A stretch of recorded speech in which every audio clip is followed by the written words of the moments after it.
then our next question concerns initiations in the future, particularly at that time when you're no longer with us. We want to know how a first and second initiation would be conducted. Yes, I shall recommend some of you. After this is settled up, I shall recommend some of you to act as officiating acharya. Is that called Ritvik? Ritvik, yeah.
यस्य प्रसादात् भगवत् प्रसाद यस्य प्रसादात् न गति कुतोऽपि यस्य प्रसादात् भगवत् प्रसाद यस्य प्रसादात् न गति कुतोऽपि दयं स्तुवं तस्य यशस्वी सन्धं. Or maybe you can talk a little bit about that living guru thing, you know.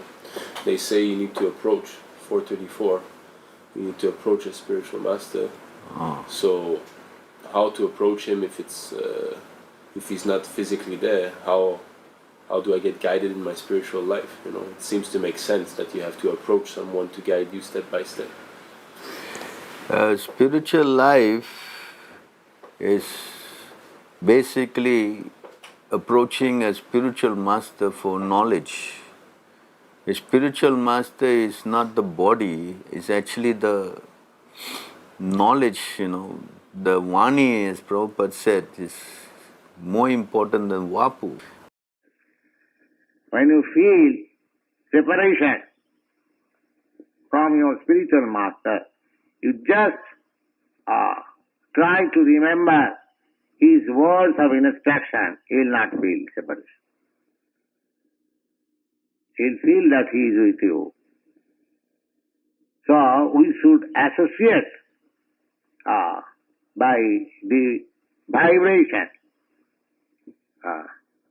not by the physical presence. That is real association. So, Bani is more important than the Bopu. Bopu will be finished. This is material body. It will be finished. That is the nature. But if we keep to the Bani, to the words of spiritual master, then we remain very fixed up. We're always feeling your presence very strongly, simply by your teachings and your instructions. We're always meditating on your instructions. And that is real presence. Physical presence is not important. Because, as we all know, familiarity breeds contempt. So if a person is familiar, then you tend to, abuse that relationship. Whereas when you hear the instruction, then you tend to become, more serious, because knowledge is the essential aspect of spiritual life, as Krishna also said in Bhagavad Gita chapter 4 text 2, evam parapara proktam imam rajarishu viduha sa kaleneha mata yoga nasta parantapaha. You said that this parampara, the kings, saintly kings heard it, heard, no. So it is not that they saw, it was more on hearing.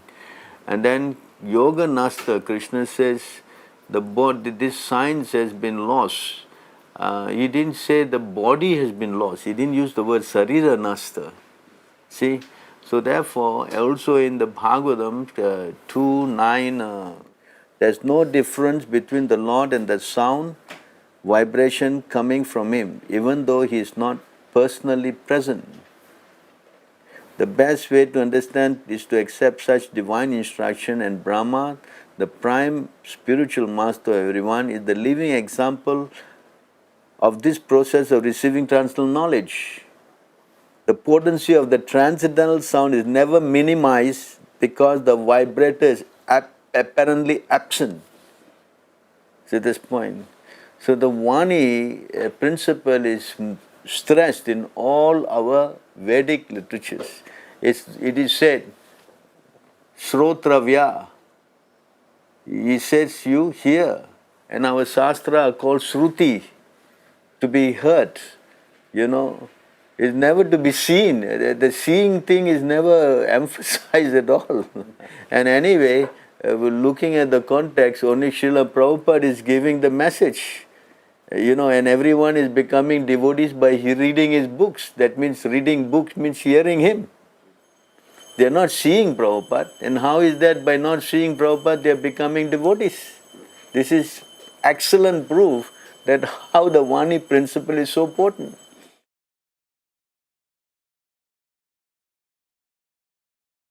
Morning walk at Chivert Hills Golf Course, May 13, 1973, Los Angeles. Paramahamsa Swami was asking this question. Srila Prabhupada, when you are not present with us, how is it possible? How is it possible to receive instructions? For example, in questions that may arise. Well, the questions and answers are there in my books. So the question is that answers are in the books. So to day, you just have to read Prabhupada books, and if you don't understand, Prabhupada say you read it again, and the answers are there.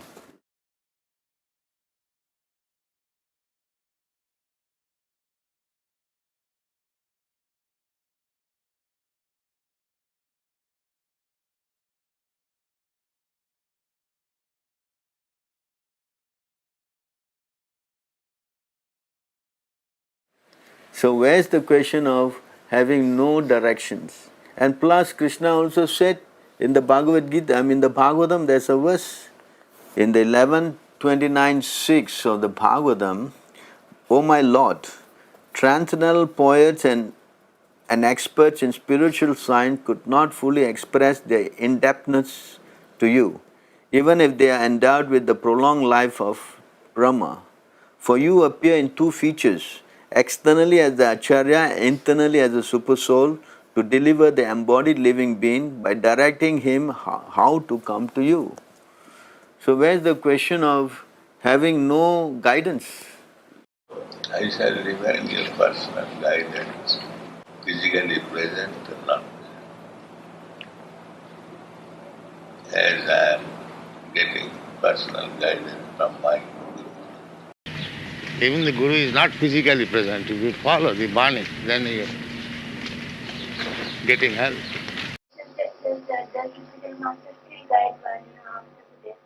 Yes, yes. Just like Krishna is guiding us, similarly spiritual master will guide. See, and for that Srila Prabhupada set up the society even when he was at that time in the material world doing his pastimes. He set up the temples where the temple president and secretary and everybody run the society. And if anyone comes, they give the guidance physically, like for example, how to put tilak and how to wear, how to chant, all that, the basic things are guided because he trained them up. And he was not physically with each and every one of us. See, but that instruction is flowing.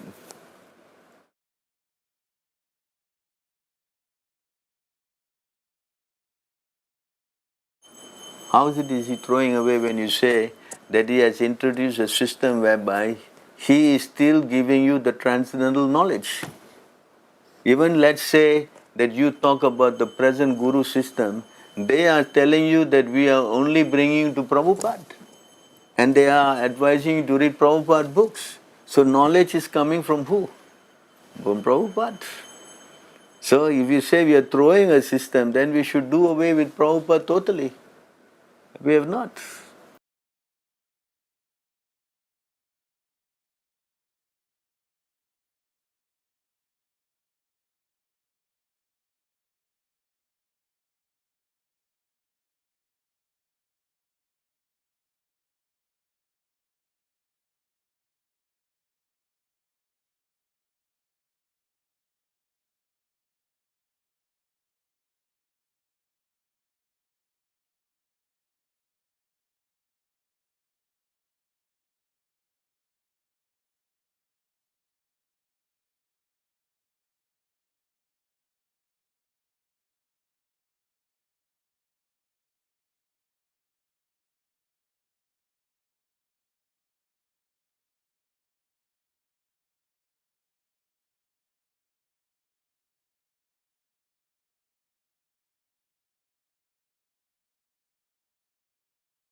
Guru Kripa only comes by pleasing the spiritual master, Srila Prabhupada? Otherwise how?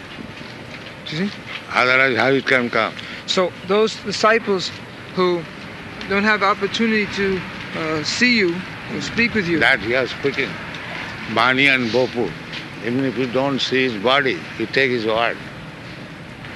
Bani. But how do they know they're pleasing you, Srila Prabhupada? If you actually follow the words of Guru, that means he is pleased. If you do not follow, how you can? Not only that, but your mercy is spread everywhere. And if we take advantage, you told us once, then we will feel the result. Yeah. My Guru Maharaj passed in 1936. And I started this movement in 1965, 30 years after. Then I am getting the mercy of Guru. Huh? Yes. This is Bani. Yes. Even the Guru is not physically present. If you follow the Bani, then you are getting help.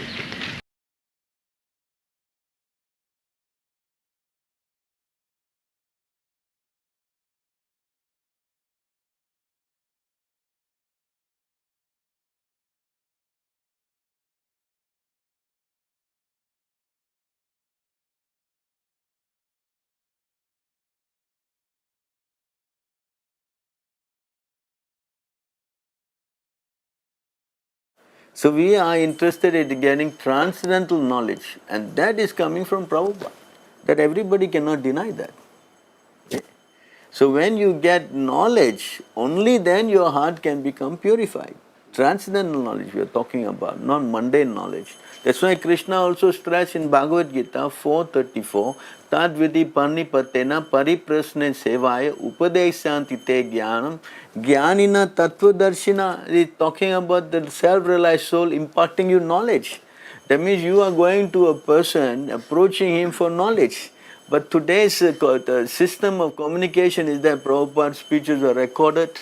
They're so advanced, they manage to record everything and keep in tapes, in data, and so many things which are accessible even though you are not with him 50, 60 years ago, but you still can get his association. So how is it that you are breaking the tradition? The tradition all along has been to impart this knowledge. Krishna imparted the knowledge to Brahma, and Brahma did not see him. Prahlad Maharaj received knowledge from Narada Muni, and he did not even see him.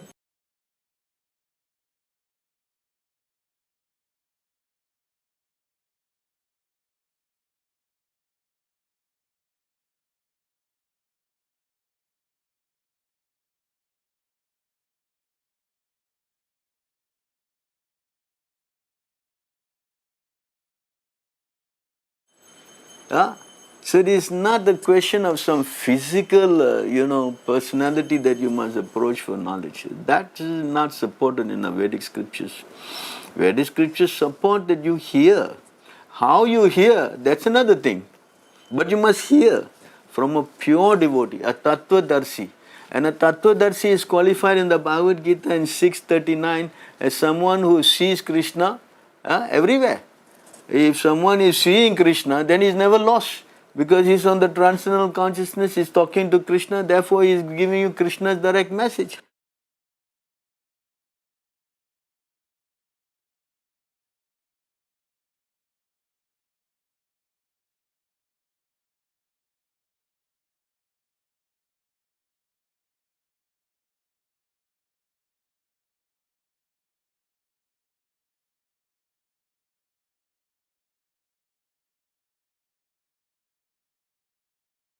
But if you are not seeing Krishna and talking to Krishna, then how you can impart this transcendental knowledge?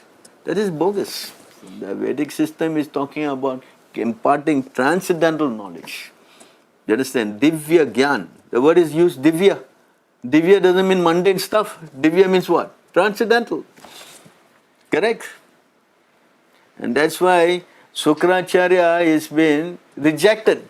Bali Maharaj rejected Sukracharya, his so-called physical guru, because he was speaking nonsense. Don't go to Krishna. And as a result, he rejected him. These are all Shastra. So we cannot rely on this physical thing. And plus you can see, today's modern civilization is so advanced that everybody is connected not by what? Physical thing. All your gadgets, Facebook, this book, that book, everything is based on hearing or more or less seeing your data, something. Is it not? Is it not?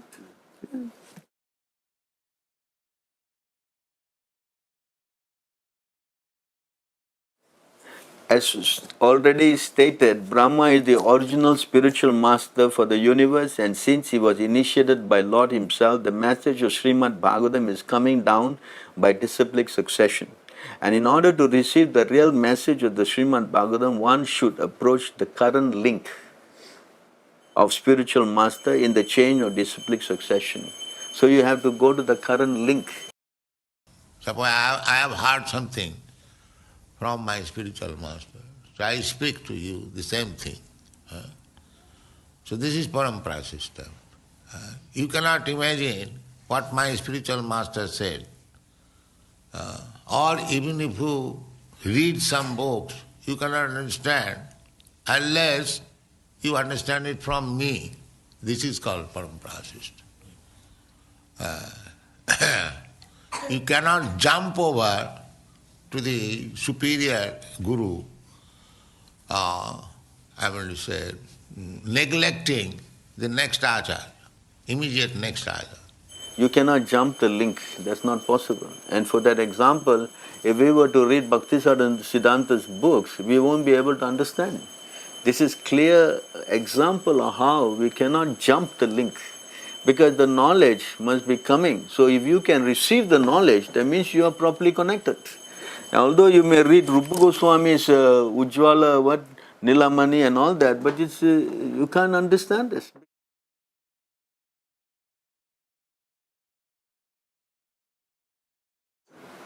The disciplic succession is not under the purview of any ordinary Tom, Dick and Harry.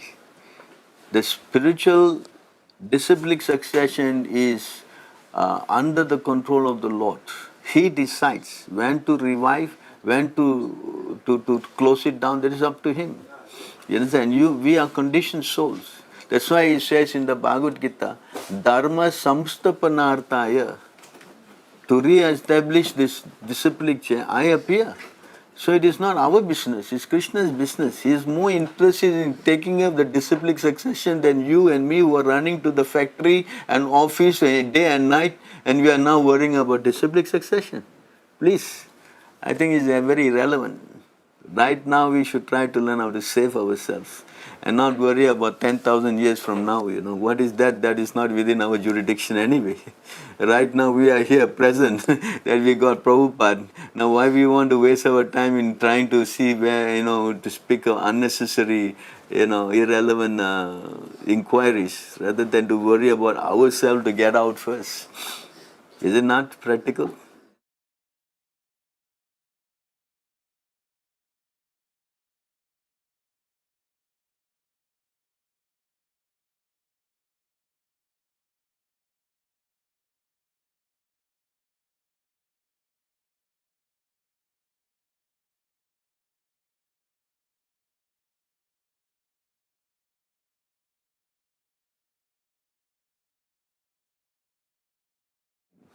And also the example of Ramanuja Acharya and Yamunaja Acharya. Yamunaja Acharya, when in his spiritual master already left the body. See, just like Brahma, he did not see Lord Krishna and he heard the word. Just because he heard from Brahma and I did not see Krishna, that means his potency is lost. It doesn't work like that. In spiritual life, the Lord is always in the heart of the living entity. See? So he is directing. How to save the conditioned soul is his prerogative, not ours or yours or anybody. You understand this? And spiritual life only can happen by the connection with spiritual master.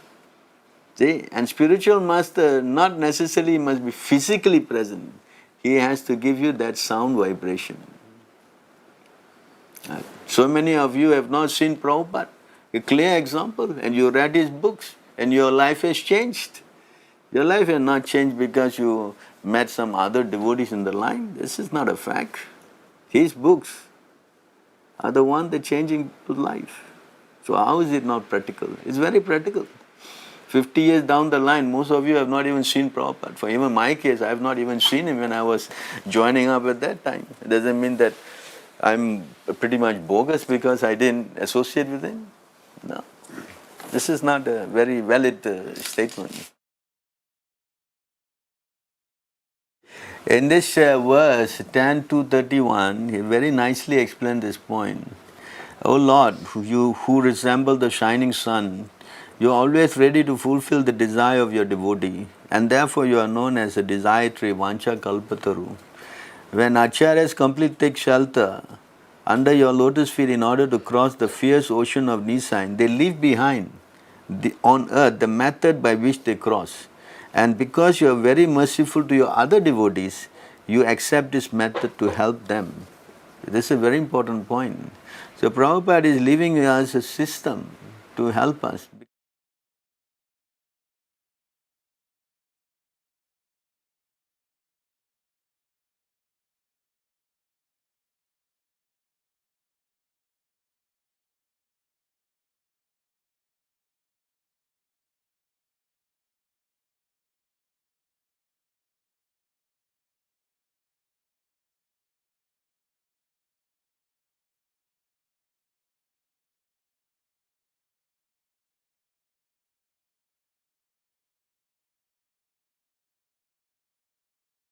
because he is an acharya who knows past, present, future.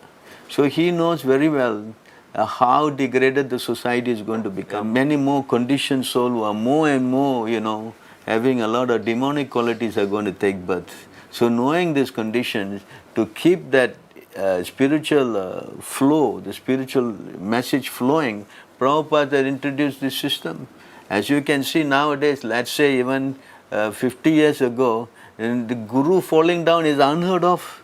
Now even in the, what you call that, very strict maths like the Madhva math or the Ramanuja math, they follow very so strictly, their acharyas also falling down. With a symptom of this age, in Kali Yuga, all these things are going to be happening in a more very, lucid manner. Everybody is going to see there's so many fall downs. So people are losing faith.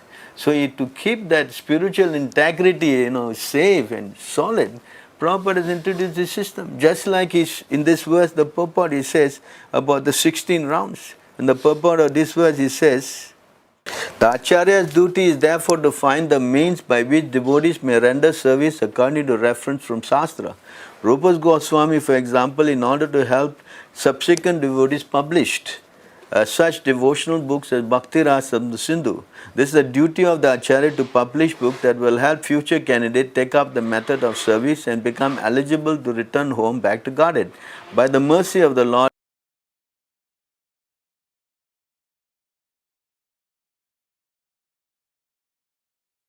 in our movement, Krishna conscious movement, the same path has been prescribed and followed.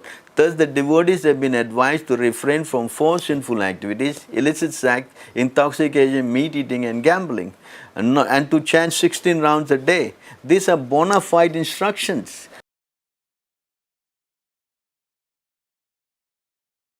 Krishna accepts a devotee who strictly follows the regulatory principle and the method prescribed in the various books and literature published by the authorities. The Acharya gives the suitable method for crossing the ocean on Nisan by accepting the boat of the Lord's lotus feet. And if this method is strictly followed, the followers will ultimately reach the destination by the grace of the Lord. This method is called Acharya Sampradaya.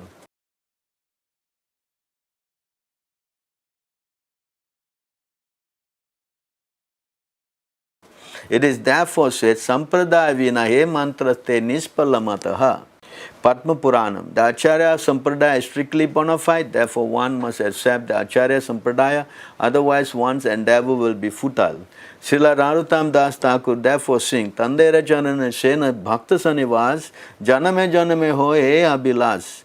One must worship the lotus feet of the Acharya and live within the society of devotees, then one's endeavor to cross over Nisans will surely be successful.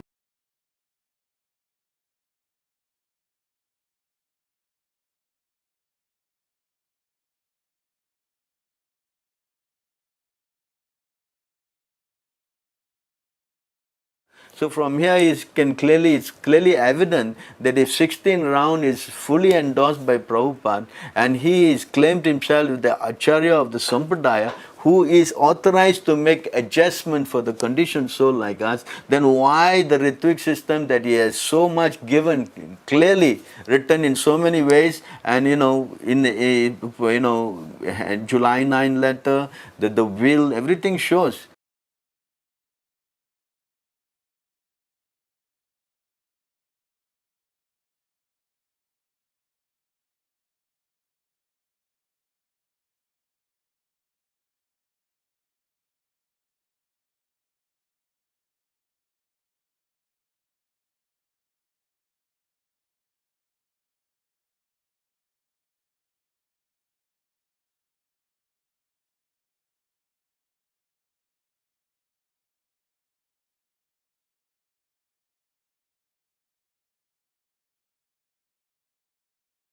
Why we should deny that?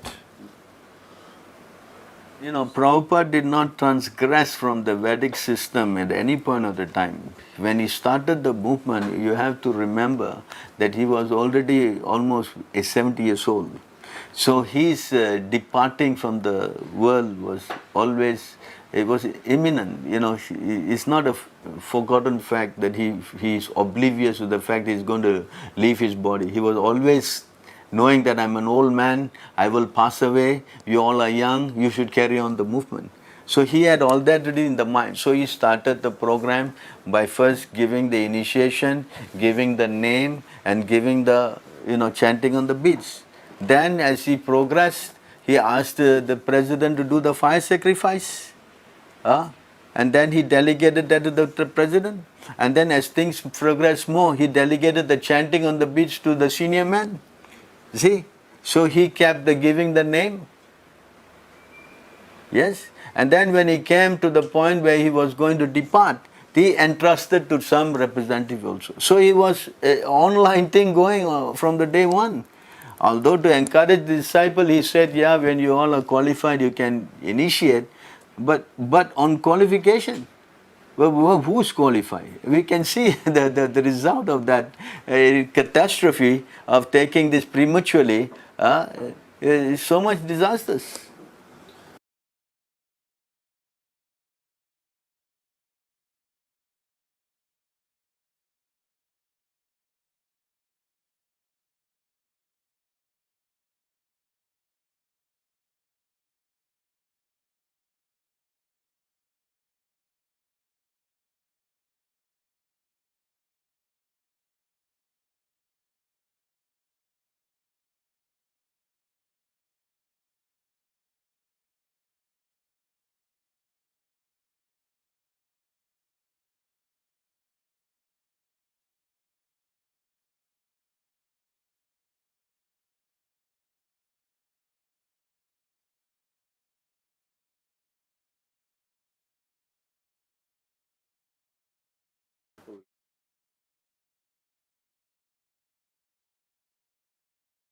If moment you don't obey the order of the spiritual master, you're considered fallen. If you don't follow the instruction of Guru, then you are fallen down immediately. If one is disobeying the spiritual master, he cannot remain in the pure status of life.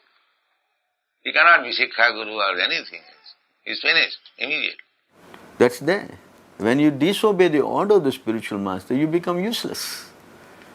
You understand? It is explained in 7, 15, 26, 27 in the purport. If you change a little bit, then you're totally deviated. So you cannot say that because they are not fall down. The fall down is already there. For the spiritual life of a disciple, one who disobeys the order of the spiritual master, then he will encounter so many problems in his spiritual life.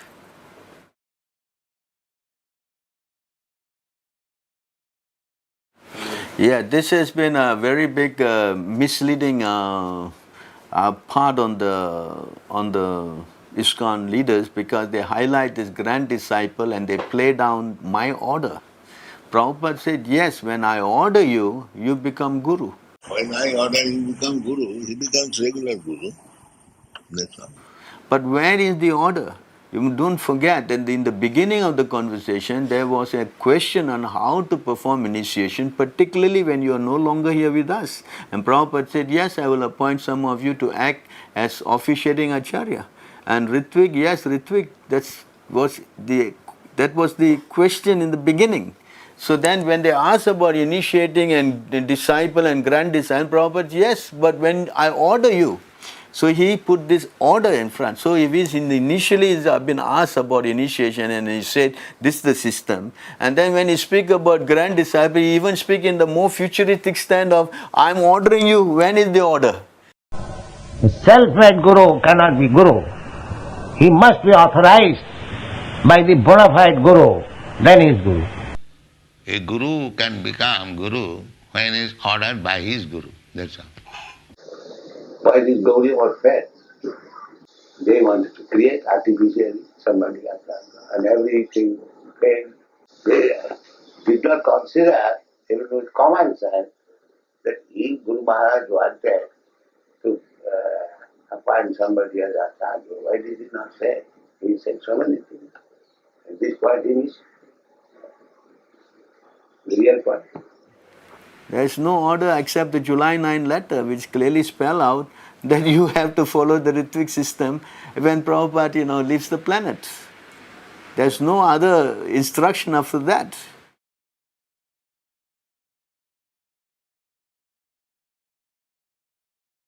That is the general thing, that this is a law of disciplic succession, that you have to become gurus. But becoming guru means you have to become a first-class person, whether you are a first-class devotee.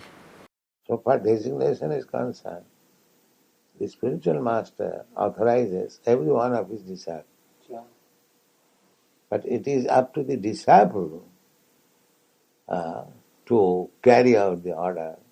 He wants that each and every one of his disciples become as powerful as he is, or more than that. That is his desire. Just like father wants every son to be as qualified or more qualified than the father. But it is up to the student, up to the son, to raise himself to that standard.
Do you expect to name one person as your successor, or have you already? That I am not contemplating now. But there is no need of one person. As other things are managed by committee, so this can also be managed. Will there be one spiritual leader, though? I am training GBC 18 all over the world.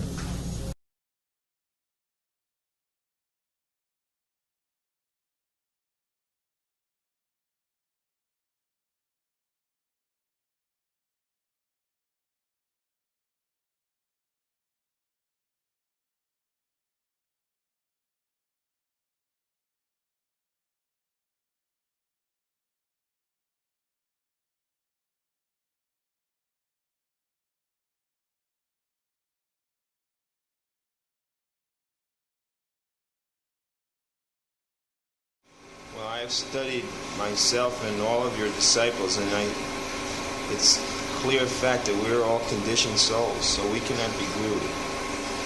Maybe one day it may be possible, but not now. Yes. I can do it. Now we do it. I can say, now we become my father. You become my father. I am waiting for you. You become all our time.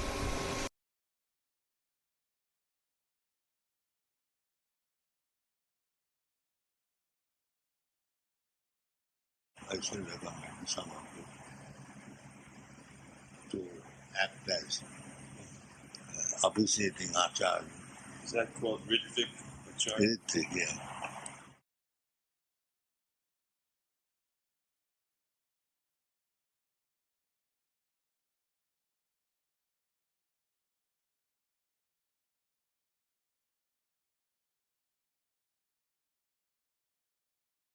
Nobody is going to disturb you. Make your own field and continue to become Ritvik, act on like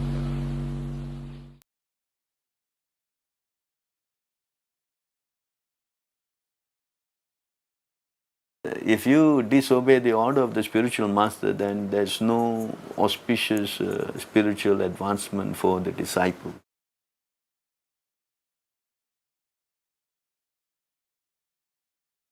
Prabhupada said guru means he cannot fall down.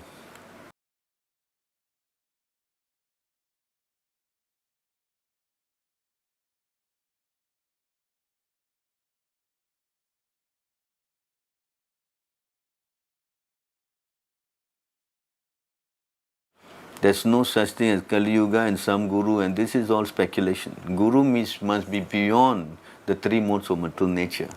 And it's explained in the verse in 3:27-26.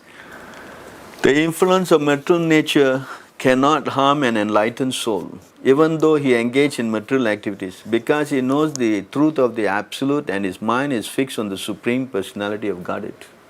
So there is no question of a fall down of a guru who is transcendentally situated.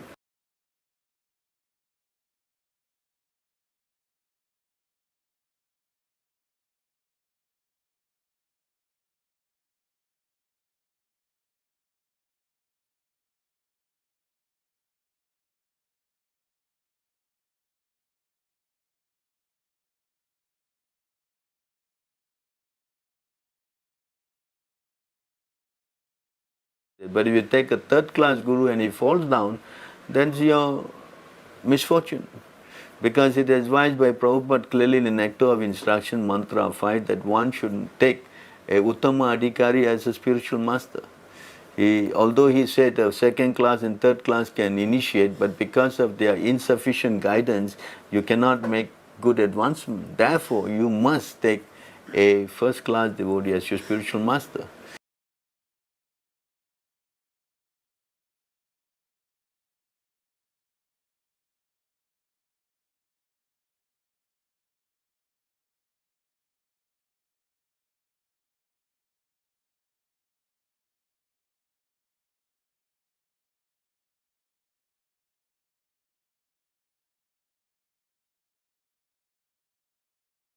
So the first class spiritual master is already there. You are coming through him. Now all you have to do is follow instruction with him and go on. What's the problem? If you want some physical association, the temple is there. There's so many hundreds of devotees you can associate and learn from as a humble Vaishnava. What's the problem? What's the problem? And if you want encouragement, there's so many devotees to encourage you. I don't see any problem in that. I'm personally have lived with the system for the past 40 years. I don't see any problem with it. In fact, we have started many temples on this principle, and they are all going very nicely in China, in India, Philippines, Bangladesh even, and also India, Australia, New Zealand. So what's the problem? I don't see any problem.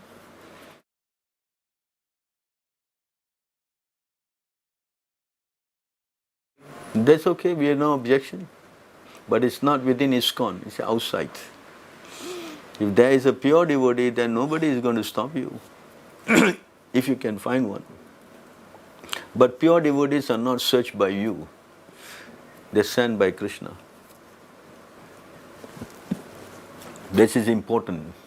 You see, I send the pure devotee to you. Yasya prasada bhagavat prasada yasya prasadana gatir goti. By the mercy of Guru you get Krishna, and by mercy of Krishna you get Guru, and by mercy of Guru you also get Krishna. You see, as you can see in Dhruva Maharaj, he was going to the forest. Krishna sent Narada Muni to him. There's so many examples.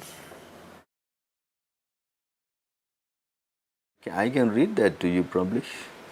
So the GBC has been established by His Divine Grace A.C. Bhaktivedanta Swami Prabhupada to represent him in carrying out the responsibility of managing the International Society for Krishna Consciousness, of which he is the founder, Acharya and supreme authority.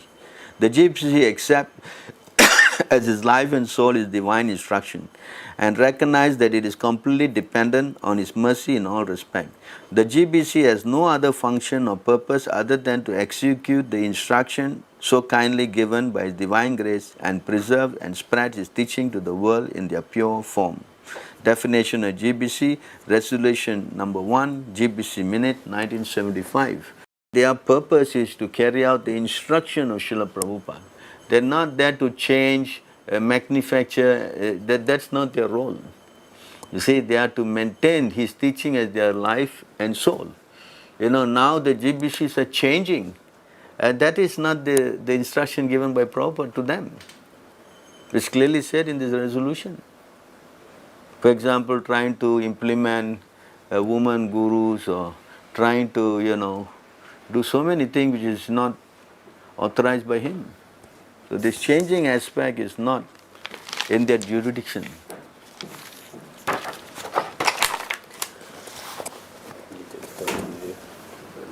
Is it okay? We will start again. Both shastrically and with evidence relators. So we'll start again at 5, I think.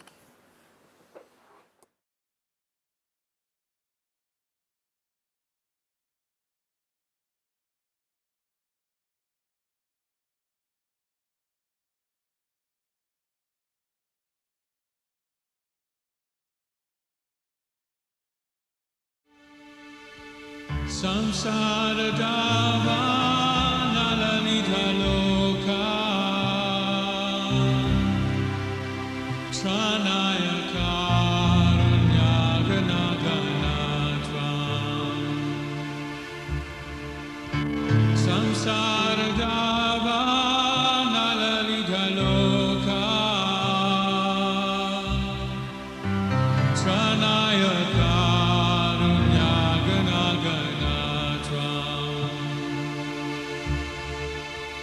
Praptasya kalyana gunana vasya Vande Guru Shri Charanaravinda Praptasya kalyana gunana vasya Vande Guru Shri Charanaravinda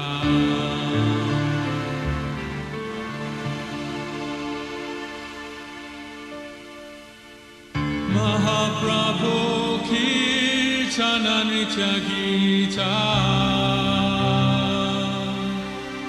Vaditra Madhyan Manasura Sena Mahaprabhu Kirtana Nitya Gita Vaditra Madhyan Manasura Sena Romanchakam Ashrutaranga Bhajo Vande Guru